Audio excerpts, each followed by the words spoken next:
तो देखो inverse function जो है ना, दो फंक्शंस का पढ़ना है बेसिकली, एक तो अलजेब्रिक का और एक ट्रिगो का। तो इसमें हम लोग इन्वर्स फंक्शन जो पढ़ने वाले हैं बेसिकली, उससे पहले फंक्शंस के बारे में बताए थे आप लोगों को सारा बात। तो देखो, तो इन्वर्स फंक्शन में बेसिकली हम लोग को जो मेन पढ़ना होता है वो अलजेब्रिक फंक्शन और ट्योमेटिकल फंक्शंस के लिए पढ़ना होता है। अब अलजेब्रिक और ट्योमेटिकल फंक्शंस को देखोगे तो ट्योमेटिकल फंक्शंस का इन्वर्स जो फाइंड करने का तरीका है उसमें थोड़ा अलग है। उसका मेन कारण है कि जो ट्योमेटिकल फंक्शन होता है वो कोई भी इन्वर्टेबल होता ही नहीं है। अब इसका रीज़न क्या है, क्योंकि इसका मतलब ये है कि हर एक फंक्शन का इन्वर्स निकल जाएगा ऐसा ज़रूरी नहीं है। मतलब आप ऐसा नहीं हो सकता है कि सारे फंक्शंस का आप इन्वर्स निकाल ही दोगे। हाँ, निकालने के लिए आपको उसमें करना क्या पड़ेगा, सर्टेन डोमेन और सर्टेन रेंज के अंदर उसको लाना पड़ता है ताकि वो फंक्शन इन्वर्टेबल हो सके। अब इन्वर्टेबल होने के लिए क्या ज़रूरी है, तो अब यहाँ पर समझो कि अगर हम लोग कोई फंक्शंस लेते हैं तो फंक्शंस में मान लो कि अगर F map A to B लेते हैं, तो फंक्शंस को डिफाइन करने के लिए क्या होता है कि सेट ए का जितना भी एलिमेंट है वो सभी के सभी क्या करे, सेट बी के एलिमेंट के साथ इमेज फॉर्म करे। और वहां पर भी हम लोग ये देखते हैं कि हर एक रियल वैल्यू ऑफ एक्स के लिए वाई का रियल वैल्यू होना चाहिए और यूनिक होना चाहिए। अब इसमें होता यह है कि मान लो अगर कोई फंक्शन ले लिए हम लोग यहाँ पर, अब ये जो फंक्शन है ए टू बी, अब इसको बोला जाए कि आपको बताओ x1 है, x2 x3 है और इसमें y1 y2 y3 है, ठीक है। और आपसे पूछा जाए क्या ये फंक्शन होगा या नहीं होगा, तो देखो अगर हम लोग x1 y1 से बना दिए, x2 y2 से बना दिए और x3 का y3 से पेयर बना दिए और ये फंक्शन हो जाएगा, कोई दिक्कत वाली बात नहीं है। तो आपसे पूछा जाए क्या इसका इन्वर्स निकलेगा नहीं निकलेगा, ठीक है। तो यहाँ पर इन्वर्स निकालने का मतलब क्या होगा कि अगर कोई फंक्शन ए टू बी में डिफाइंड है तो इन्वर्स जो होगा इसका, वो इन्वर्स क्या होना चाहिए, बी टू ए में डिफाइन होना चाहिए। क्या होना चाहिए, बी टू ए में डिफाइन होना चाहिए। मतलब इन्वर्स का मतलब क्या होता है, एग्जैक्टली अपोजिट। तो अगर कोई फंक्शन ए टू बी है तो उसका इन्वर्स का मतलब क्या होगा, बी टू ए। और जब आप बी टू ए करोगे तो इसका मतलब जो ये बी है सेट, ये क्या बन जाएगा, डोमेन, और सेट ए क्या बन जाएगा, कोडोमेन बनेगा। अब उसके अकॉर्डिंग यहाँ पर सोचोगे तो यहाँ पर देखो सेट बी का जो सारा एलिमेंट है क्या ये डिफाइंड है, नहीं है डिफाइंड, क्योंकि y1 y2 y3 का तो इमेज बन रहा है पर y4 का इमेज नहीं बन रहा है। इसका मतलब ये फंक्शन तो है पर इसका इन्वर्स नहीं निकल सकता है। अब ऐसा क्यों हो रहा है, क्योंकि यहाँ पर अगर इस फंक्शन को देखोगे उसका जो मेन कारण है वो क्या है कि y1 y2 y3 y4 में इसका आपसे पूछा है कोडमेन क्या है, तो कोडमेन क्या बोलोगे, y1 y2 y3 y4, और रेंज क्या है, y1 y2 y3 है। इसका मतलब इसका रेंज और कोडमेन दोनों सेम नहीं है, रेंज कोडमेन सेम नहीं है, इस वजह से ये फेल कर जा रहा है और ये फंक्शंस आपका इन्वर्टेबल नहीं हो पाएगा, ठीक है। अब मान लो कि ये फंक्शंस की हम लोग बात करें यहाँ पर, तो जैसे हम आपको बताए थे कि फंक्शन जो है टोटल 4 तरह का होता है, जैसे one one onto, one one into, many one onto, many one into. अब इसमें 4 जो फंक्शन है आपका, जब आप इस तरह से देखोगे तो आपको पता चलेगा कि 4 फंक्शन में से 3 फंक्शन का तो इन्वर्स निकल ही नहीं सकता है, ठीक है। जैसे यहाँ पर ये फिल कर या रेंज कोडमेन के इक्वल नहीं है, इसका मतलब कैसा फंक्शन, इनटू फंक्शन है। इनटू फंक्शन है तो उसका आप इन्वर्स नहीं निकाल सकते। समझ बात, ये फंक्शन कैसा फंक्शन हो गया, इनटू फंक्शन, तो इनटू फंक्शन इन्वर्स नहीं निकल सकता है। अगर मान लो कोई फंक्शन में ऐसा ले लिए, जैसे हम लोग यहाँ पर एक फंक्शन ले लेते हैं, मान लो ये ए टू बी है और ए टू बी में आप फंक्शन ले लिए x1 x2 x3 और यहाँ पर है मान लो y1 y2 है। अब इसमें x1 का y1 से पेयर बना दिए, x2 का y2 से बना दिए, x3 का y2 से पेयर बना दिए, ठीक है। तो देखिए ये फंक्शन ऑन टू नहीं था यानी नॉट ऑन टू, इस वजह से ये फंक्शन इन्वर्स नहीं निकाल पाया। अब इस फंक्शन में देखोगे तो यहाँ पर तो कोई दिक्कत नहीं है, y1 y2 इक्वल है, क्योंकि y1 y2 जो है यहाँ पर रेंज देखोगे और रेंज कोड में दोनों क्या है, सेम है। रेंज कोड में सेम है तो फंक्शन क्या हो गया, ऑन टू फंक्शन हो गया। लेकिन फिर भी इसका इन्वर्स नहीं निकल सकता है। क्यों नहीं निकल सकता, क्योंकि जब आप इन्वर्स डिफाइन करोगे तो y1 का पेयर y x1 से तो ठीक हो जाएगा पर y2 का क्या हो जाएगा, 2 पेयर हो जाएगा। और इस सिचुएशन में भी फंक्शंस का 1 1 यानी इन्वर्स नहीं निकल सकता है। तो यहाँ पे क्या प्रॉब्लम है, यहाँ पर प्रॉब्लम है कि ये फंक्शन 1 1 नहीं है, ठीक है। क्या है फंक्शन, ये मेनी वन है। इसका मतलब यहाँ पर क्या हुआ कि अगर फंक्शंस 1 1 नहीं है तब भी इन्वर्स नहीं निकल सकता है और फंक्शन ऑन टू नहीं है तब भी इन्वर्स नहीं निकल सकता है। इसीलिए हम लोग बोलते हैं कि कोई फंक्शन का अगर इन्वर्स निकालना है तो function must be bijective function होना चाहिए। फंक्शन क्या होना चाहिए आपका, बाइजेक्टिव फंक्शन होना चाहिए। तो इन्वर्टेबल होने के लिए किसी फंक्शन को इन्वर्टेबल करना है तो इन्वर्टेबल कब होता है, जब फंक्शंस क्या हो जाए आपका 1 1 ऑन टू। 1 1 ऑन टू का मतलब बाइजेक्टिव हो। इसका मतलब क्या हुआ कि आप सिर्फ और सिर्फ बाइजेक्टिव फंक्शन का ही इन्वर्स निकाल सकते हैं, बाकी फंक्शन का इन्वर्स नहीं निकाल सकते। तो बाइजेक्टिव फंक्शन ही इन्वर्टेबल होगा, बाकी फंक्शन इन्वर्टेबल नहीं होगा, ये बात आपको ध्यान रखना है। तो रिलेशन और फंक्शन में यही फर्क आ जाता है। रिलेशन में क्या है, किसी भी रिलेशन का इन्वर्स निकाल सकते हैं आप, उसमें कोई दिक्कत नहीं है। लेकिन जब आप यहाँ फंक्शन की बात करते हो तो फंक्शन में सिर्फ और सिर्फ आप उसी फंक्शन इन्वर्स निकाल सकते हैं जो फंक्शन 1 1 ऑन टू है। नहीं तो फंक्शन का आप इन्वर्स फंक्शन निकालने के लिए जाओगे तो नहीं निकलेगा। अब इसका मेन कारण क्या है, इसमें कोई रॉकेट साइंस नहीं है, सिंपल आप समझ सकते हो कि इन्वर्स फंक्शन भी एक तरह का फंक्शन है। जब उसको हम डिफाइन करने के लिए जाएंगे तो जो फंक्शन पहले ए टू बी में डिफाइन हुआ था, जब आप बी टू में डिफाइन करने के लिए जाओगे तो एक ही सिचुएशन में डिफाइन हो सकता है जब फंक्शन क्या वन वन ऑन टू हो। जैसे देखो, अगर हम लोग यहाँ पर ले लिए, मान लो यहाँ पर हम लोग क्या ले लिए ए बी, अब इसमें x1 x2 x3 लेते हैं। तो देखो, अगर यहाँ पर y1 y2 y3 ले लिए हम लोग, अब इसमें अगर हम लोग पेयर बना दिए तो इस तरह से पेयर बना दिए तो फंक्शन क्या हो गया, वन वन भी हो गया, ऑन टू भी हो गया। अब ए टू बी में देखोगे तो फंक्शन डिफाइंड है, अगर बी टू में देखोगे तो इसका इन्वर्स भी डिफाइन होगा, क्योंकि यहाँ पर सारा कंडीशन सेटिस्फाई कर जाएगा फंक्शंस का। इस वजह से ये सिर्फ और सिर्फ वन वन ऑन टू में ही डिफाइन होता है। जैसे आप वन वन में अगर मान लो आपका फंक्शन वन वन तो है पर ऑन टू नहीं है, तब भी डिफाइन नहीं होगा। अगर फंक्शन मान लो आपका ऑन टू है पर वन वन नहीं है, तब भी डिफाइन नहीं होगा। तो ये बात ध्यान भी रखना, ये छोटे मोटे एग्जाम में पूछता भी है कि आपका इन्वर्टेबल किस फंक्शन के लिए होगा। जैसे मैट्रिक्स में ही पूछ देता है कि किस फंक्शन, कौन सा मैट्रिक्स इन्वर्टेबल होगा, है ना। मैट्रिक्स में कंडीशन होता है इन्वर्स निकालने का, तो वहाँ पर हम लोग क्या बोलते हैं कि फंक्शन जो आपका मैट्रिक्स है वो क्या होना चाहिए, नॉन सिंगुलर मैट्रिक्स होना चाहिए। नॉन सिंगुलर होगा तो ही आप इन्वर्टेबल ले सकते हो। उसी तरह से फंक्शन अगर आपसे पूछा गया कि फंक्शन कब इन्वर्टेबल होगा, तो आपको ध्यान रखना है कि बाइजेक्टिव फंक्शन होगा तो ही इन्वर्टेबल होगा, नहीं तो इन्वर्टेबल नहीं हो सकता है। यही एक रीजन है कि फंक्शंस को आपको अगर चेक करने के लिए बोलेगा कि इज इट इन्वर्टेबल और नॉट, तो आपको देखना पड़ेगा क्या ये function one one onto है कि नहीं है। इन्वर्टेबल है या नहीं ये पूछा गया, इसका मतलब है कि देखना पड़ता है कि function one one onto है या नहीं है। तो आपको अगर ये सेटिस्फाई कर जाता है तो आप बोलोगे इन्वर्टेबल है। और इसका मेन वजह ये होने की वजह ही से ही आपको आईटीएफ जो होता है, आईटीएफ जो इन्वर्स ट्रिमेट्रिकल फंक्शन जो आप पढ़ते हो ट्रिमेट्री का, वो इस वजह से वो ज़्यादा कॉम्प्लेक्स हो जाता है, ठीक है। क्योंकि उसमें आपको कोई भी फंक्शन देखोगे तो ट्रिमेट्रिकल फंक्शन के साथ प्रॉब्लम क्या है कि उस फंक्शन में कोई भी ऐसा फंक्शन जो वन वन है, इस वजह से क्या करना पड़ता है, वहां पर एक सर्टेन रेंज उसका डिफाइन करना पड़ता है, और उसी रेंज में हम लोग क्या करते हैं, उसको इन्वर्टेबल बनाते हैं। तो उस वजह से उसको टॉपिक को कंप्लीटली अलग रखा जाता है कि भाई आईटीएफ का जो सारा कंसेप्ट है वो अलग होगा, और वो कंसेप्ट के थ्रू आपको क्वेश्चन बनाना होता है। तो यहाँ पर आपको अलजेब्रा में तो फिर भी इजी हो जाता है, तो जो ट्रिमेटिकल पढ़ोगे तो उसमें आपको कुछ चीज़ों को ध्यान भी रखना पड़ता है। जैसे सबका रेंज आपको ध्यान रखना पड़ेगा कि भाई किसका क्या रेंज है। यहाँ पर क्या आपको डोमेन रेंज याद रखने की जरूरत नहीं, आप देख करके बस डिसाइड कर लोगे कि वन वन है कि नहीं है, ऑन टू है कि नहीं है, एंड आपका काम चल जाएगा। पर वहाँ पर डिफाइन करना पड़ता है, ठीक है। तो वहाँ पर आईटीएफ हम लोग देखेंगे सारी बात। तो इन्वर्टेबल के लिए आप ये बेसिक कंसेप्ट आप पहले ध्यान रखो। अब इसमें आ जाता है कि मान लो अगर आपका फंक्शन इन्वर्टेबल हो गया तो इन्वर्स निकालोगे कैसे। इन्वर्स निकालना बड़ा आसान काम है, क्या कैसे निकालोगे। तो अगर आपको हाउ टू फाइंड इन्वर्स, अगर आपसे बोला जाए कि इन्वर्स कैसे फाइंड करना है, तो ये बहुत बेसिक बात है। इन्वर्स फाइंड करना बहुत आसान काम है। जो मेन काम है वो आपका कि यही है कि मतलब आपको अगर कोई फंक्शन दे रखा है तो वो आपको वन वन ऑन टू है कि नहीं वो चेक करना है। तो जैसे y equals to F X है, और यहाँ पर अगर इन्वर्स निकालना है, मान के चलो ये function one one onto है, इन्वर्टेबल है, तो आप यहाँ पे क्या करोगे, यहाँ पे क्या लिखोगे, x equals to F inverse y। x equals to क्या लिख दोगे, एफ इनवर्स y, क्योंकि y अगर फंक्शन ऑफ x है तो इसका इन्वर्स फंक्शन किस में होगा, y में होगा। सीधी बात है। अगर आपका फंक्शन y में है तो उसका इन्वर्स क्या होगा, x में होगा, ठीक है। तो कोई भी फंक्शन का आप इन्वर्स निकालना आपका, इसका मतलब है कि अगर आपको फंक्शन गिवन है x के फॉर्म में, तो उसको क्या करो, आप y के फॉर्म में कन्वर्ट करो। y के फॉर्म में कन्वर्ट करने के बाद जो फंक्शन आया वही क्या कहलाएगा, उसका इन्वर्स फंक्शन कहलाएगा। अब ये बहुत बेसिक बात है। जैसे मान लो अगर कोई फंक्शन ले लिया हम लोग F map R to R, ठीक है, F map R to R, F X equals to आपको दे दिया गया फॉर एग्जाम्पल 2x+3, और आपसे बोला गया कि फाइंड इट्स इनवर्स। तो देखो, अगर आपको सीधे सीधे इनवर्स निकालने के लिए बोला जा रहा है, जो कि ऐसा भी क्वेश्चन होता है, इनवर्स इवन जेई में भी पूछ देता है कि आप इनवर्स फाइंड कीजिए, उसमें बोलेगा एफ इनवर्स 3 के वैल्यू निकालो, एफ इनवर्स 7 के वैल्यू निकालो। तो उसमें आपको सोचना नहीं है, क्योंकि अगर कोई फंक्शन इन्वर्टेबल आपको नहीं बोल रहा है या ऑप्शन में ऐसा कुछ नहीं दे रखा है, तो आपको इन्वर्टेबल चेक करने की जरूरत नहीं है। आप मान के चलो कि इन्वर्टेबल है, ठीक है, ये चीज आपको ध्यान रखना होता है। तो F X equal to 2x+3 दे दिया आपको, आपसे बोला गया कि बताओ ये जो फंक्शन है इसका इन्वर्स कैसे निकलेगा। तो इसका इन्वर्स निकालना बड़ा आसान काम है। ये फंक्शन किस में, एक्स में है, ठीक है। तो इसको हम लोग क्या करते हैं, let y equals to 2x+3, y 2x+3 लेते हैं, और यहाँ पर इसको y में कन्वर्ट कर लो, तो y - 3 इक्वल्स टू कितना हो जाएगा, 2x। x का वैल्यू क्या मिलेगा आपको, y - 3/2। इसका मतलब अगर हम x को यहाँ पे किससे रिप्लेस कर देंगे, f इनवर्स y से, क्योंकि अगर y fx है तो x क्या हो जाएगा, f इनवर्स y हो जाएगा। जब आप f इनवर्स y यहाँ पर सब्स्टिट्यूट कर दोगे तो f inverse y equals to क्या हो गया, y - 3/2। तो इसको आप क्या बोल सकते हो, इनवर्स फंक्शन। अब इसी में आप चाहो तो y को x से रिप्लेस कर दो हर जगह, और आपका f इनवर्स x हो जाएगा इज इक्वल्स टू x - 3/2। तो आप इनवर्स इस तरह से फाइंड कर सकते हो, बहुत आसान सा बात।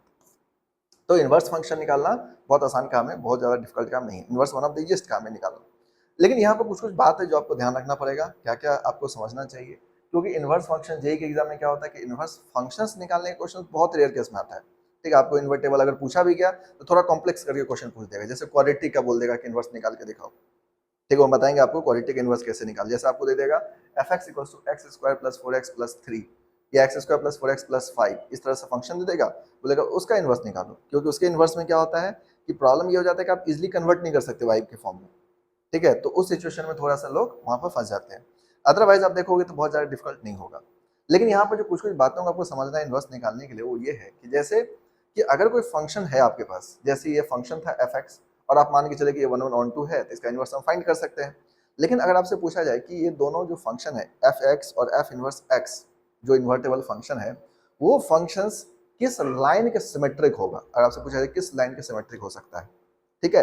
तो हमेशा ध्यान रखना आपको कि अगर एक तो कोई फंक्शन लेते हैं हम लोग और कोई उसका इन्वर्स फंक्शन है, जनरली वो दोनों फंक्शन एक दूसरे को मीट नहीं कर रहा होता है। लेकिन आपसे अगर बोला जाए कि अगर मान लो मीट करता है तो कहाँ पर मीट करेगा, तो आपको ये बात ध्यान रखना है कि कोई फंक्शंस और उसका इन्वर्स अगर एक मीट नहीं करेगा, और मीट किया भी तो कहाँ मीट करेगा, तो ये चीज आपको समझने के लिए सिंपल ये ध्यान रखो कि कोई भी फंक्शंस अगर एक दूसरे का इन्वर्स है और दोनों एक दूसरे पॉइंट किसी पॉइंट मिलने वाला है, तो वो तभी हो सकता है जब वो फंक्शंस और उसका इन्वर्स क्या हो, symmetric about y equals to x line.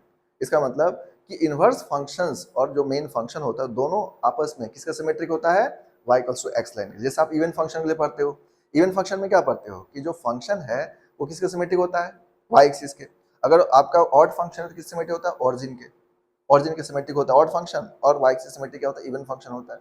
तो यहाँ पर आपको अगर बोला जाए कि अगर कोई इन्वर्स फंक्शन किसके सिमेट्रिक होता है, तो आपको ध्यान रखना है y equals to x line के सिमेट्रिक होता है, यानी y equals to x line के सिमेट्रिक होता है। क्या सिमेट्रिक होता है, आपका इन्वर्स फंक्शन। इसका मतलब ये सीधी सीधी बात ये है कि अगर कोई मान लो ये fx है तो इसका इन्वर्स क्या होगा, इस तरह से होगा, यानी ये fx है तो ये ऑब्वियसली उसका क्या हो जाएगा, f इन्वर्स x होगा, ठीक है।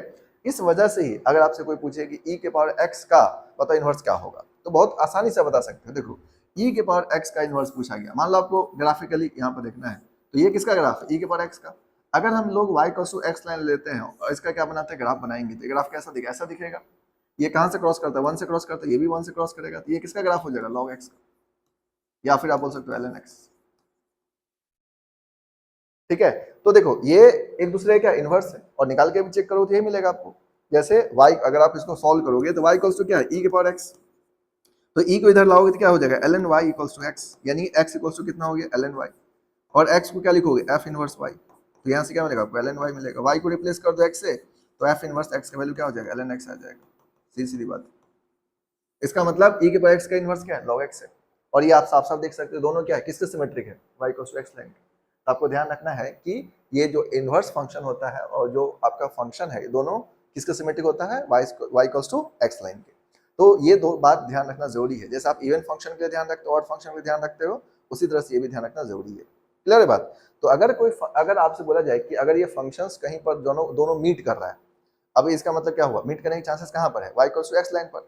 इसका मतलब अगर मीट किया तो जनरली किस पॉइंट पर मीट करेगा, तो मीटिंग एट अ पॉइंट, ठीक है। अगर आपसे पूछा जाए किस पॉइंट पर मीट करेगा, तो आप यहाँ से बोल सकते हो मीटिंग एट अ पॉइंट, किस पॉइंट मीट करेगा, तो आप यहाँ पर क्या बोल सकते हो, y a, क्या हो जाएगा, a, ठीक है।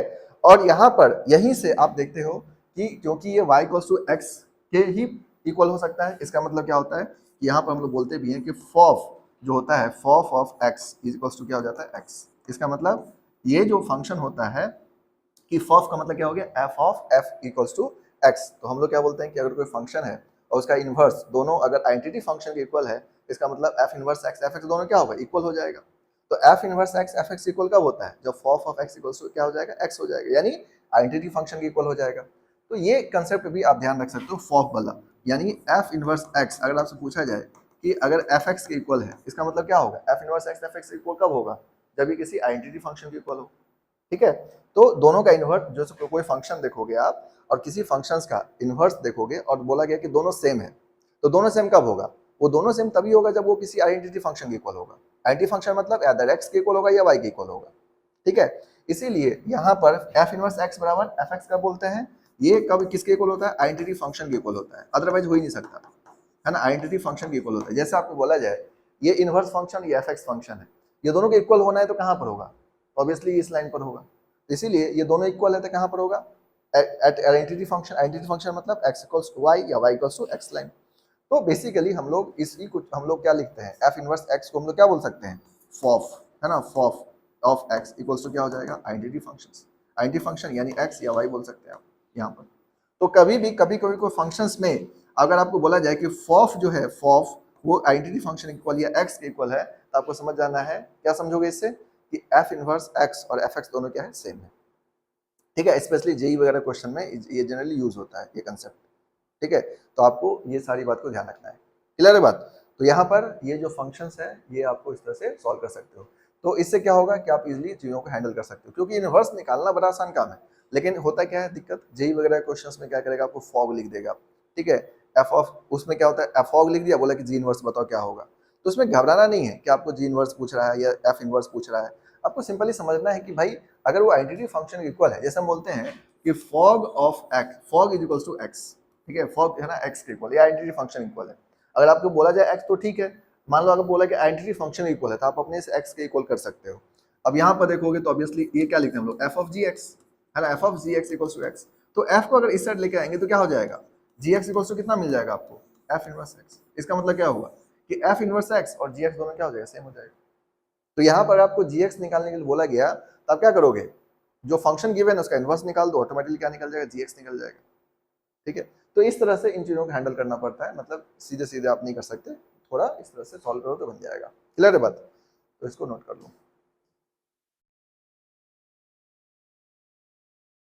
ये बस लिख लो, इन्वर्टेबल कब होगा।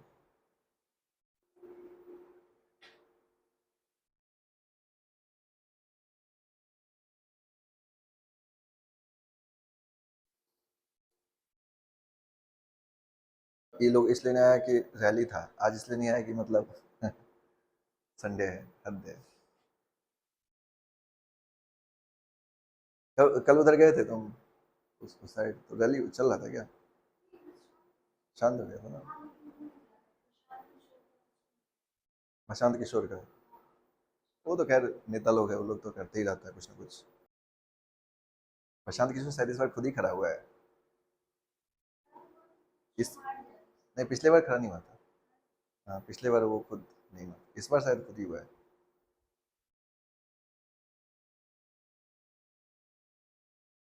प्रशांत किशोर है अच्छा, उसमें कोई डाउट नहीं है, लेकिन क्या ना लोग उसको समझेगा नहीं इतना आसानी से। हाँ बिहार के लोग इतना आसानी से समझेंगे नहीं उसको, मतलब किसी और स्टेट में होता तो चल जाता, लेकिन यहाँ पर थोड़ा दिक्कत है।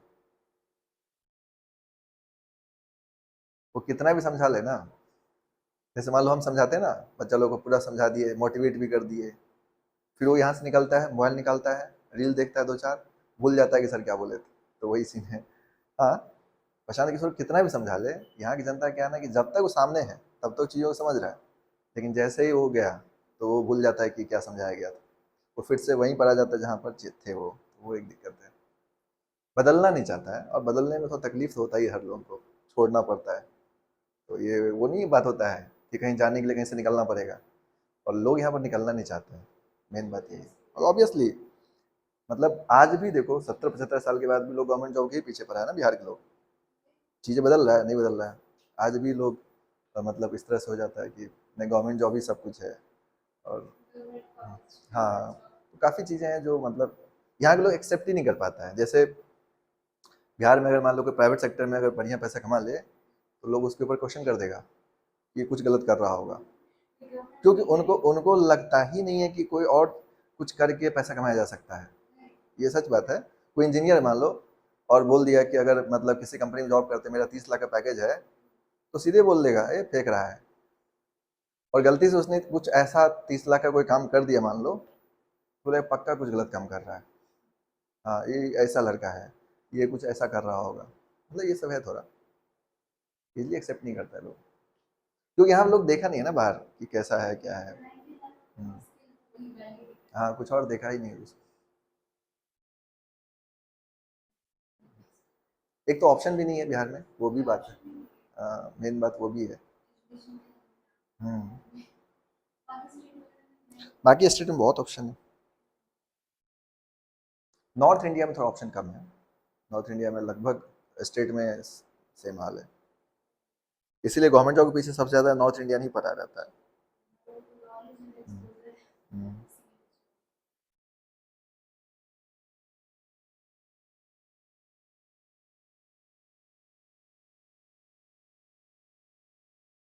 हो गया।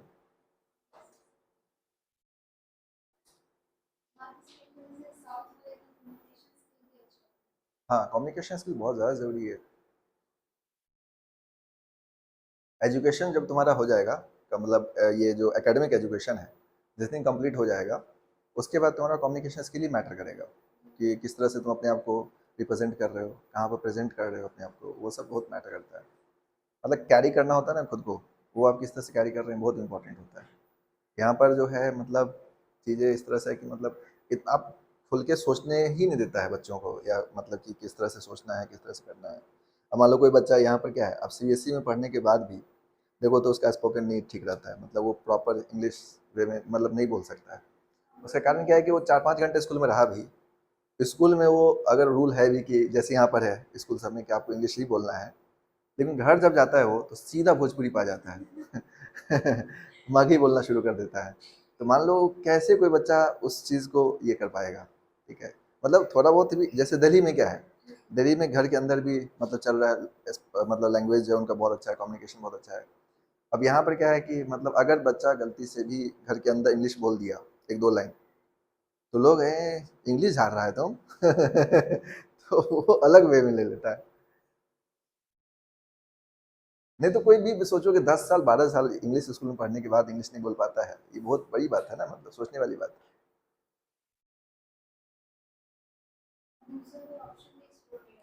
हाँ, लेकिन आज तुम चले जाओ साउथ इंडिया, तुम्हारा अगर मान लो उधर अगर एडमिशन हो गया इंजीनियरिंग कॉलेज में, तुम 6 मंथ में तुम्हारा काफ़ी अच्छा हो जाएगा, मतलब एकदम हाँ काफ़ी अच्छा हो जाएगा, क्योंकि वहाँ पर वैसा इन्वायरमेंट है कि मतलब आपको हम्म, वो ऑब्वियसली उधर सब, जैसे केरला में देखो ना, केरला में लगभग लोग इंग्लिश बोलते ही बोलते हैं, और इंग्लिश बहुत ज़रूरी चीज़ है मेरे हिसाब से। देखोगे एक चीज़ जो बच्चों को सबसे अच्छा होना चाहिए, मुझे लगता है दो चीज़, एक मैथ्स और एक इंग्लिश, ये दो चीज़ बहुत अच्छा होना चाहिए। मतलब ये दो चीज़ जिसका अच्छा है उसका लाइफ सेट है, उसके पास बहुत ऑप्शन है, मेरा मानना ये है। हाँ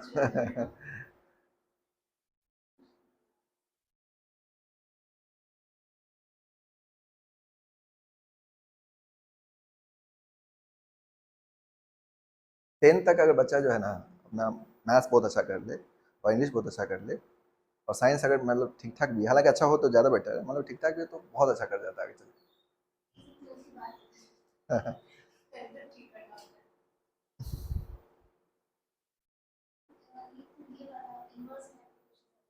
हम्म, हम्म, हाँ डोमेन, हाँ ये मेन होता है।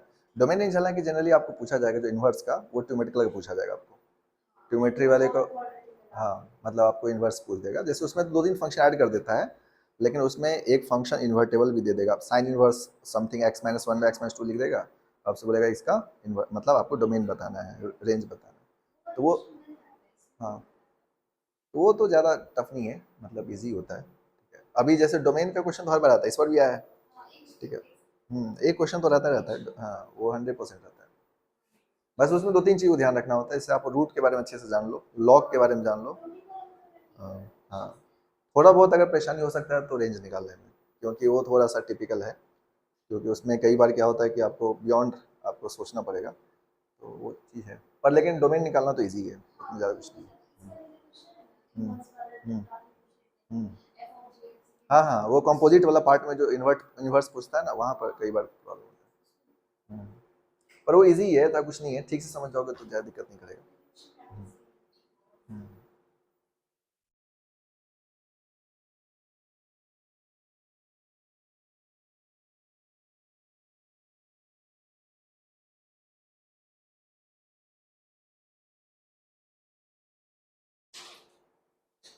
हो गया।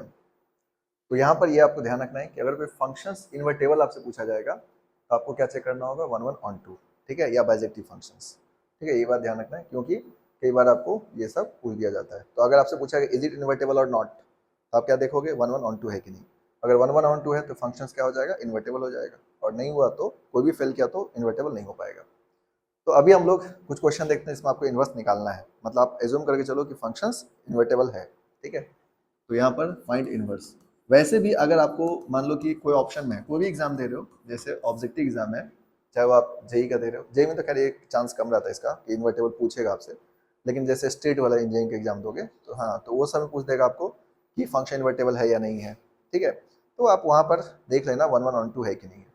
अब इन्वर्स अगर आपको फाइंड करना है तो देखिए आप इसमें कई बच्चे क्या करना सोचने लगते हैं कि मतलब हम इनवर्स फाइंड कर रहे हैं, गलत फाइंड कर रहे हैं, सही फाइंड कर रहे हैं, इन्वर्टेबल है या नहीं है। इसका सिंपल आंसर है, ऑब्जेक्टिव एग्जाम में तो आपको टेंशन लेने की जरूरत ही नहीं है। अगर ऑप्शन में कहीं पर भी ऐसा कुछ नहीं लिखा है, मतलब डज नॉट एग्जिस्ट वाला सिचुएशन नहीं है, तो ऑब्वियसली आपको इन्वर्टेबल है, वो आपको सोचने की जरूरत नहीं है। वो उनका टेंशन है, क्वेश्चन जो सेट किया उनका टेंशन, आपको इन्वर्स फाइंड कर देना है। ठीक है, हाँ, लेकिन अगर ऑप्शन में ऐसा कुछ बोला है, कोई ऑप्शन ऐसा डाल दिया है, नॉन इन्वर्टेबल डाल दिया ऐसा ऑप्शन, या डज नॉट एग्जिस्ट ऐसा कुछ ऑप्शन डाल दिया, तो आपको जरूर चेक करना चाहिए, चाहे वो बोले या ना बोले। ठीक है, ऐसा भी हो सकता है कि ना बोले वो, लेकिन ऑप्शन आपको दिख रहा है। जैसे लिमिट का क्वेश्चन सॉल्व करते हैं आप, और लिमिट में कोई ऑप्शन लिखता है डज नॉट एग्जिस्ट, और आपको क्वेश्चन बोल नहीं रहा है, आपको बोला लिमिट निकालो, तब भी आपको चेक करना चाहिए कि उसका हो सकता है लिमिट एग्जिस्ट ना करे। लेकिन उसमें भी अगर ऐसा कुछ ऑप्शन नहीं है, तो आप सीधा सीधा सॉल्व कर दो, क्योंकि भाई जब ऑप्शन है ही नहीं, इसका मतलब डज नॉट एग्जिस्ट तो पक्का नहीं होगा, आंसर आ रहा होगा। तो वही चीज़ यहाँ पर भी है। ठीक है, तो इसमें टेंशन लेने की जरूरत नहीं है। तो इन्वर्स फाइंड करने के लिए आपको देखो ट्राई करके क्वेश्चन कुछ करके एक दो इजी क्वेश्चन करो पहले।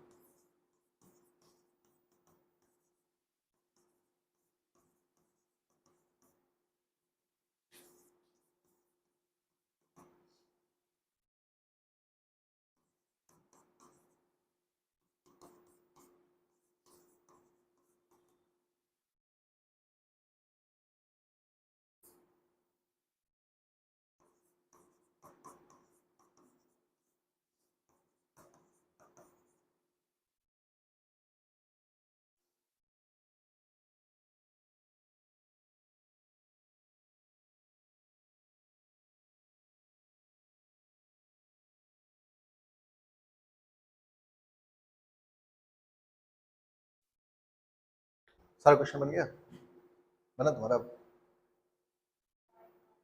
हाँ, एक भी नहीं बना?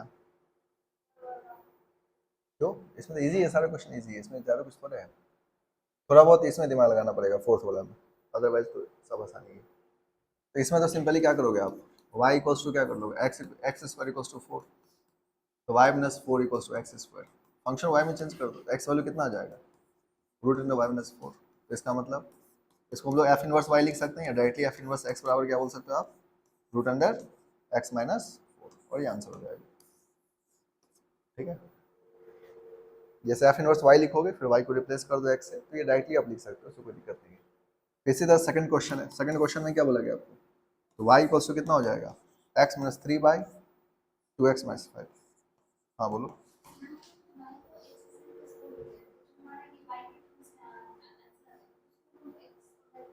हाँ, वाई को रिप्लेस करता है एक्स, हाँ हाँ हाँ बिल्कुल। रिप्लेस आप किसी से भी कर सकते हैं, रिप्लेसमेंट में कोई ऐसा फंक्शन चेंज थोड़ी हो रहा है, मतलब आप क्या कर रहे हैं, उस फंक्शन सेम फंक्शन को किसी और फॉर्म में रिप्रेजेंट कर रहे हैं, इसलिए कोई दिक्कत, हाँ उससे कोई दिक्कत नहीं है।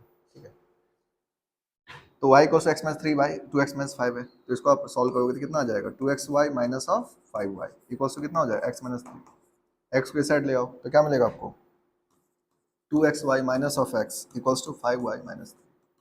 तो x कॉमन ले तो कितना मिलेगा आपको, 2y minus 1 equals to 5y minus 3। तो x इक्वल्स टू कितना हो जाएगा, 5y minus 3 divided by 2y minus 1। यहाँ से आ जाएगा f inverse x is equals to 5x minus 3 divided by 2x minus 1, और ये आंसर हो जाएगा। ठीक है, आया है? जैसे x को f इनवर्स y लिख सकते हो, और y को फिर x से रिप्लेस कर दो।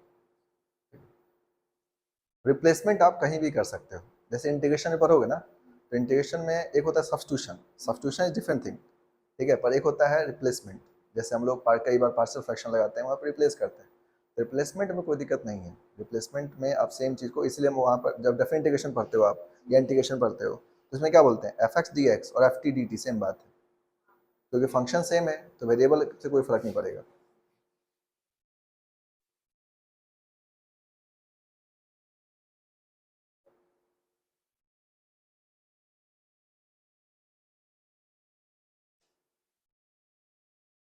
हो गया, समझ आ रहा बात?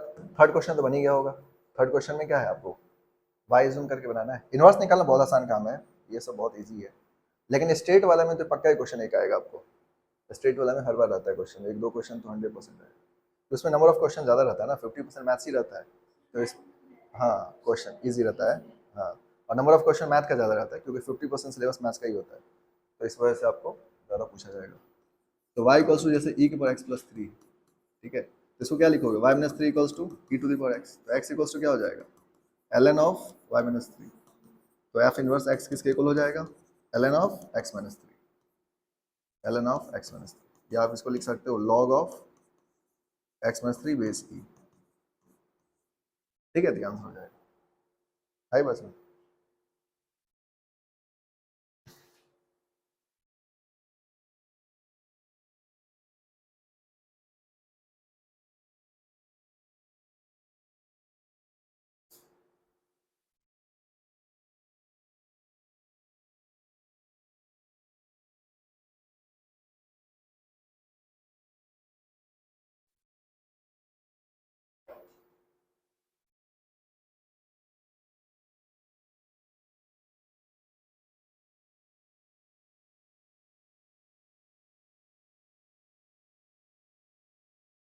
हो गया।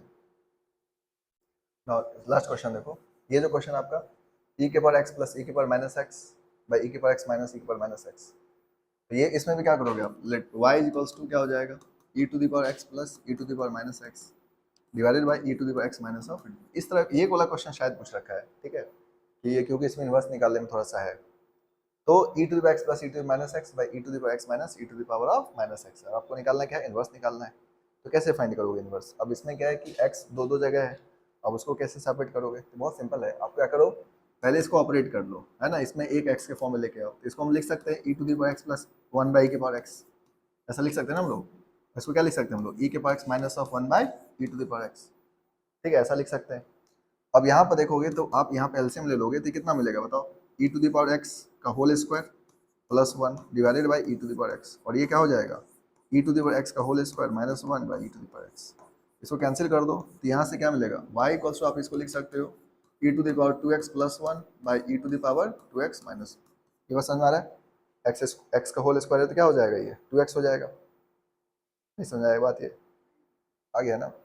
अब इसको मल्टीप्लाई करो, क्रॉस मल्टीप्लाई, तो कितना हो जाएगा y into E to the power 2x minus Y equals to E to the power 2x plus 1, now E to the power 2x को इस साइड ले आओ, तो आपको क्या मिलेगा यहाँ पर e to the power 2x common ले लोगे तो y माइनस 1 इक्वल्स टू कितना हो जाएगा y प्लस 1, है ना, ई टू द पावर 2x इधर आ गया, e to the power 2x common ले लो तो y माइनस 1 आ जाएगा, तो ई टू द पावर 2x का वैल्यू कितना आ जाएगा बोलो, ई टू द पावर 2x हो जाएगा आपका y minus y plus 1 by y minus 1, अब इसको चाहो तो आप लिख सकते हो 2x इक्वल्स टू क्या लिख सकते हो आप ln of y plus 1 by y minus 1, ठीक है, और यहाँ से आप देख सकते हो कि x का वैल्यू क्या आ जाएगा, x का वैल्यू आ जाएगा आपका हाफ ऑफ ln ऑफ क्या मिलेगा आपको y plus 1 by y minus 1, ठीक है, तो यहाँ से f इनवर्स x बोल सकते हैं आप, तो f इनवर्स x का वैल्यू कितना हो जाएगा half of ln of x plus 1 by x minus 1, तो देखो ये वाला क्वेश्चन हमें थोड़ा ध्यान रखना, ये वाला क्वेश्चन किसी भी एग्जाम में आपको आ सकता है, इवन जेई में भी आ सकता है,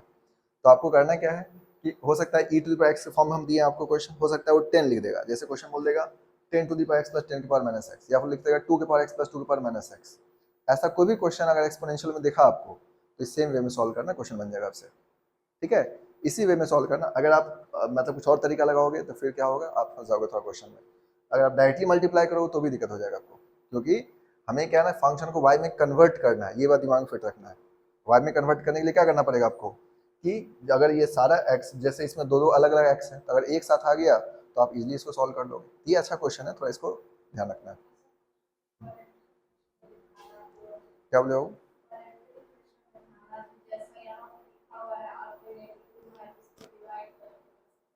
किसमें क्वालिटी इक्वेशंस में, क्वालिटी इक्वेशंस में तो अलग चीज होगी ना,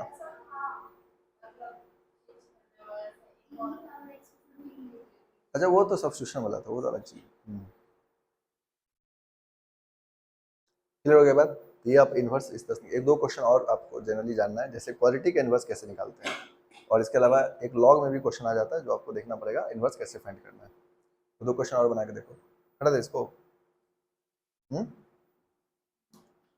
तो देखो अब यहाँ पर जैसे आपको बोला गया फाइंड इनवर्स, पहले ट्राई करो तुम लोग खुद, फिर हम देखते हैं, तो जैसे आपको एफ एक्स दे दिया यहाँ पर log of X plus root under x square minus, ठीक है, इसको ट्राई करो, इन्वर्स फाइंड करो। और एक क्वेश्चन करो आप, अगर आपको दे दिया गया कि F map R positive to R, ठीक है, तो अगर मान लो यहाँ पर एफ एक्स की वैल्यू दे दी आपको X square plus 4x plus 5, ठीक है, तो आपको देखना है कि यहाँ पर इसका इन्वर्स कैसे क्या होगा।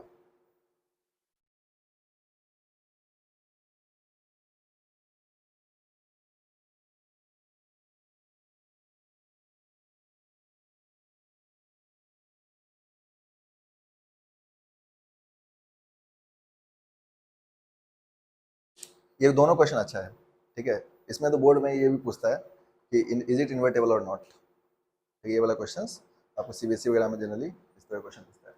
और पहला क्वेश्चन जो है बहुत अच्छा है, ठीक है, ये आपको इन्वर्स फाइंड करना है। अब इन्वर्स जो फाइंड करना है, इसमें पंगा क्या हो रहा होगा कि आप वाई में कन्वर्ट ही नहीं कर पाओगे इसको, है ना, ये दिक्कत आ रहा होगा। तो ये क्वेश्चन जो है ना आपको यहाँ पर ध्यान देना है। तो देखिए एफ एक्स इक्वल्स टू क्या लिखा हुआ है, लॉग ऑफ, है ना, एफ एक्स जो लॉग है तो इसको ले लेते हैं let, Y is equals to, इसको लिख लो आप log of base A X plus root over X square minus.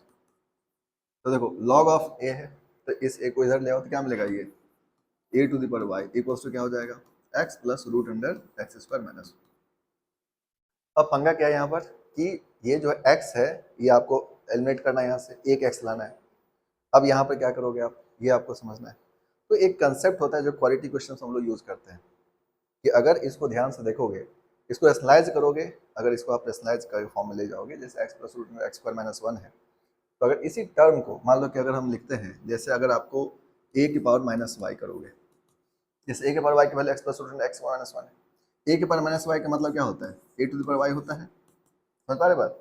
अब यहाँ पर देखोगे तो इसको आप क्या लिख सकते हो, 1/x plus root under x square minus, नहीं हो जाएगा। अब इसको रेशनलाइज कर दो, जब आप रेशनलाइज करोगे तो क्या हो जाएगा आपका x minus of root under x square minus 1, और यहाँ पर करो तो क्या मिलेगा आपको x minus root under x square minus. तो जब आप इसको सॉल्व करो तो आपको क्या मिलेगा, x minus root under x square minus 1, और नीचे में जो सॉल्व करो तो आपको मिलेगा x square minus of x square plus of 1, x square क्या हो जाएगा, कैंसिल आउट। इसका मतलब अगर ध्यान से देखो तो क्या मिला आपको, यहाँ पर आपको मिल गया a to the power minus y, a to the power minus y is equals to क्या मिला, x minus of root under x square minus, नहीं मिल गया। अब सीधी सीधी बात यह है कि a power y equals to x plus root under x square minus 1 है, ए की पावर माइनस वाई किसके इक्वल हो गया, x minus root under x minus 1 के इक्वल हो गया। ये कंसेप्ट क्वाड्रेटिक में भी यूज किया जाता है, जैसे क्वेश्चन दे देगा आपको कि उसमें भी आ जाता है ना क्वेश्चन 5 प्लस रूट 3 इस तरह का फॉर्म में आता है, तो एक दूसरे का क्या हो जाता है वो, मतलब रेसिप्रोकल जो करते हैं तो वो टी के फॉर्म में एज्यूम करके बनाते हैं, उसी तरह से यहाँ पर भी आप सोच सकते हो। अब अगर ध्यान से देखो तो ये क्या आपका इक्वेशन 1 मान लो, इसको इसको क्या मान लोगे आप, इक्वेशन 2 मान लो, दोनों को ऐड कर दो, फर्स्ट प्लस सेकंड करो। जब आप फर्स्ट प्लस सेकंड करोगे तो आपको क्या मिलेगा, a to the power y plus of a to the power minus y, यहाँ पर ये रूट रूट क्या होगा, कैंसिल आउट, और x प्लस एक्स कितना आ जाएगा, 2x आ जाएगा, यानी x का वैल्यू कितना हो जाएगा, half of a to the power y plus a to the power minus y. ये बहुत इंपॉर्टेंट क्वेश्चन, इसको थोड़ा ध्यान रखना, ठीक है। तो अगर आप इस तरह से नहीं सोचोगे तो क्वेश्चन मुश्किल कर देगा आपको, आ रही हो समझ में। तो यहाँ पर देखो इजिली आ गया। अब इसी में कई बार आपको ऐड करना पड़ेगा, कई बार सब्ट्रैक्ट करना पड़ेगा, डिपेंड्स ऑन की क्वेश्चन में हो सकता है माइनस इधर लिख दिया गया हो, तो आपको जैसे रूट लेकिन हटाना है, और रूट हटाने के लिए क्या करेंगे हम लोग, सिंपली यहाँ पर उसको ऐड या सब्ट्रैक्ट करके हटा सकते हैं। अब यहाँ पर आपका क्या हो गया, x का value half of a power y plus a power minus y आ गया, इसका मतलब एफ इनवर्स एक्स से इक्वल हो गया, यहाँ पर हो गया half of a to the power x plus of a to the power minus x, और ये आंसर हो गया। ये बहुत अच्छा क्वेश्चन है, ये आपको कहीं पर भी आ सकता है किसी भी एग्जाम में, ठीक है, नोट कर लो इसको। क्लियर हो गया, ऐसा समझिए कंसेप्ट। ना सेकंड क्वेश्चन देखो, सेकंड क्वेश्चन में आपको क्वालिटी दे रखा है। अब क्वालिटी को आपको सॉल्व करना है तो इसमें भी पूछा जाता है कि मतलब यहाँ पर आपको बोल दिया जाएगा कि इन्वर्टेबल है कि नहीं, तो वो तो आपको चेक करना पड़ेगा फिर 1 1 ऑन 2 है कि नहीं। तो 1 1 आप आसानी से कर लोगे, f x 1 equals to F x 2 करके, ऑन 2 के लिए आप रेंज निकालना पड़ेगा, रेंज निकालोगे तो डिस्क्रिमिनेंट को लेस देन वाई एज्यूम करके सॉल्व करना पड़ेगा।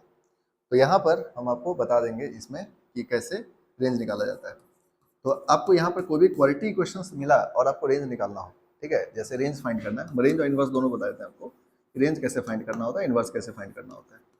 यहाँ पर अगर आपको रेंज फाइंड करने के लिए बोला गया, कोई भी क्वाड्रेटिक इक्वेशन है, कोई भी क्वाड्रेटिक इक्वेशन के फॉर्म में है, चाहे वो पी बाई क्यू के फॉर्म में हो, चाहे वो सिंपल क्वाड्रेटिक के फॉर्म में हो, अगर आपको रेंज निकालना है तो आपको करना क्या होगा, इस फंक्शंस को एक क्वाड्रेटिक फॉर्म में लेके जाना पड़ेगा। अब कैसे, यानी यहाँ पर आप क्या करना, let y is equals to, इस तरह क्वेश्चन पूछे हुए कई बार, तो आपको सेम वे में सॉल्व करना है। y इक्वल्स टू क्या हो जाएगा, x square plus 4x plus 5 हो जाएगा। अब इसको आप लिख सकते हो x square plus of 4x plus 5 minus Y equals to क्या हो जाएगा, 0। ठीक है, x square plus 4x plus 5 minus Y equals to क्या हो जाएगा, 0। अब यहाँ पर होता क्या है कि देखोगे तो ये क्या है, एक क्वाड्रेटिक इक्वेशन है, और क्वाड्रेटिक इक्वेशंस जो है वो किस में डिफाइंड है, रियल वैल्यू के लिए डिफाइंड है। तो हम लोग क्या जानते हैं, for real value of x, अगर हमें रियल वैल्यू ऑफ एक्स चाहिए तो रियल वैल्यू ऑफ एक्स के लिए क्या होगा कि इसका जो डिस्क्रिमिनेंट है, अगर आपको डिस्क्रिमिनेंट बोला जाए तो क्या बोलोगे आप, इक्वल ग्रेटर देन 0। एक्स के रियल वैल्यू के लिए डिस्क्रिमिनेंट क्या होना चाहिए, इक्वल ग्रेटर देन 0 होना चाहिए। अब डिस्क्रिमिनेंट आप निकालो तो क्या मिलेगा आपको, b square minus 4ac equal greater than 0। तो यहाँ पर जब डिस्क्रिमिनेंट फाइंड करोगे आप तो क्या आ जाएगा, बी स्क्वायर का मतलब 4 का स्क्वायर माइनस 4ac, तो 4 इंटू ए की वैल्यू कितना हो जाएगा 1, इंटू सी की वैल्यू कितना हो गया आपका 5 माइनस वाई, और ये क्या हो जाएगा आपका इक्वल ग्रेटर देन 0। ठीक है, तो b square minus 4ac equal greater than 0 कर दो। अब इसको आप सॉल्व करोगे तो कितना हो जाएगा, आप 4 हटा दो कॉमन लेकर के, 4 हटाओ कॉमन लेकर क्या मिलेगा आपको, 4 माइनस ऑफ 5 माइनस वाई, और ये क्या हो जाएगा इक्वल ग्रेटर देन 0। इसका मतलब यहाँ पर आ जाएगा 4 minus 5 plus of y equal greater than 0, तो minus 1 plus y equal greater than 0, तो वाई की वैल्यू क्या आ जाएगा आपका, इक्वल ग्रेटर देन 1 आ जाएगा। इसका मतलब अगर आपसे रेंज पूछता, इसका रेंज क्या बोलते हैं आप, 1 से इन्फिनाइट। ठीक है, अब ऐसा क्यों जानना है आपको, रेंज इसलिए भी आना चाहिए आपको क्योंकि फंक्शन अगर ऑन टू है, बोला ऑन टू है, चेक करो ऑन टू है कि नहीं, या फंक्शन बोला इन्वर्टेबल है कि नहीं, तो वन वन तो आसानी से चेक कर लो, fx1 को fx2 करोगे चेक हो जाएगा। पर जब आप ऑन टू चेक करने के लिए जाओगे तो आपको तो रेंज निकालना पड़ेगा, और पता चला आपको रेंज ही नहीं निकालने आ रहा है, तो गड़बड़ हो जाएगा। तो उसके लिए आप रेंज इस तरह से फाइंड कर सकते हो। इसके अलावा कहीं पर भी आपको क्वाड्रेटिक फॉर्म में अगर क्वेश्चन आता है और आपको रेंज निकालने के लिए बोलता है, जो कि जेईई का एक दो बार आ भी चुका है क्वेश्चन इस तरह का, तो आप उसको क्या करना है, मल्टीप्लाई करके, और इसमें क्या करना है, y आ जाएगा, एंड देन डिस्क्रिमिनेंट को इक्वल ग्रेटर देन 0 करके सॉल्व करोगे तो आपका रेंज निकल जाएगा। ठीक है, अब इन्वर्स कैसे निकालेंगे हम लोग, इन्वर्स निकालना बहुत आसान काम है। इन्वर्स कैसे निकालोगे, देखो अगर x स्क्वायर plus 4x plus 5 minus y equal to 0 है, तो ये क्वाड्रेटिक इक्वेशन है, तो क्वाड्रेटिक इक्वेशन का रूट तो हम लोग निकाल ही सकते हैं। जो रूट निकलता है वो किसका वैल्यू होता है, x का वैल्यू होता है, और हमें इन्वर्स निकालने के लिए क्या चाहिए, x का वैल्यू चाहिए।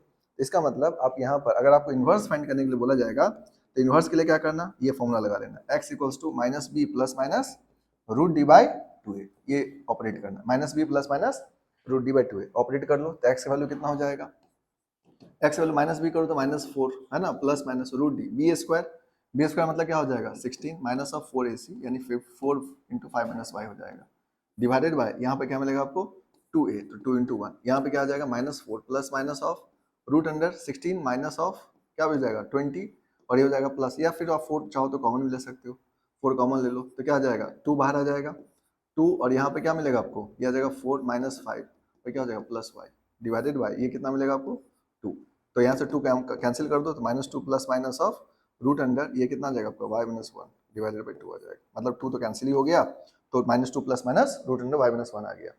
अब इसमें आपको देख लेना है कि जो आपका वैल्यू है x का वैल्यू, वो जैसे यहाँ पे क्या बोल दिया आर पॉजिटिव मतलब क्या होना चाहिए, पॉजिटिव वैल्यू होना चाहिए, नेगेटिव नहीं लेना आपको।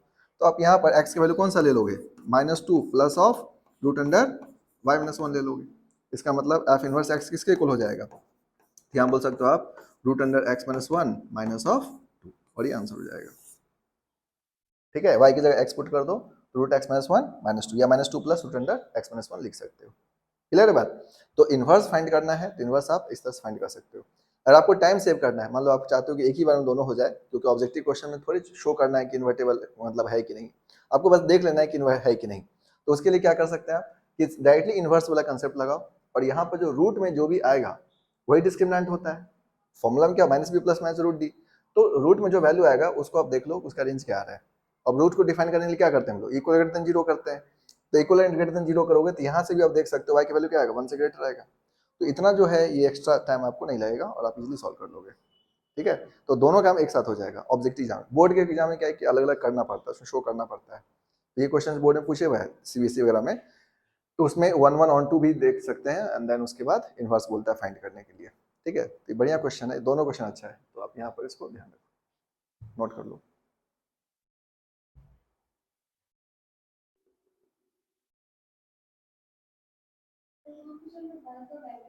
हम्म हम्म हम्म।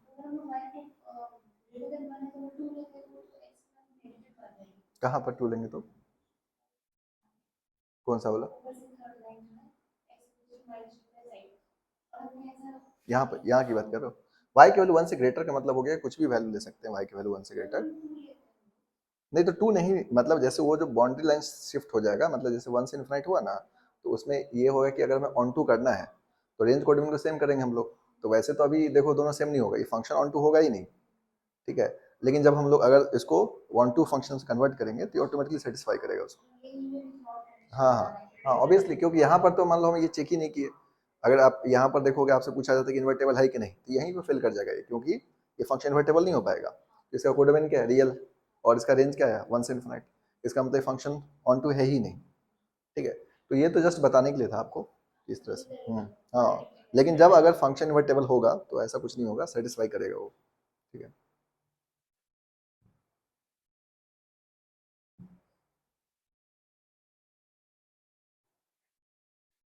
हो गया। हम्म, तो ये बन जाएगा। इन्वर्टेबल फंक्शन में दिक्कत नहीं होना चाहिए, इन्वर्टेबल फंक्शन आसान है। बस ये सब थोड़ा बहुत लॉजिक ध्यान रखो, इजी बन जाएगा क्वेश्चन।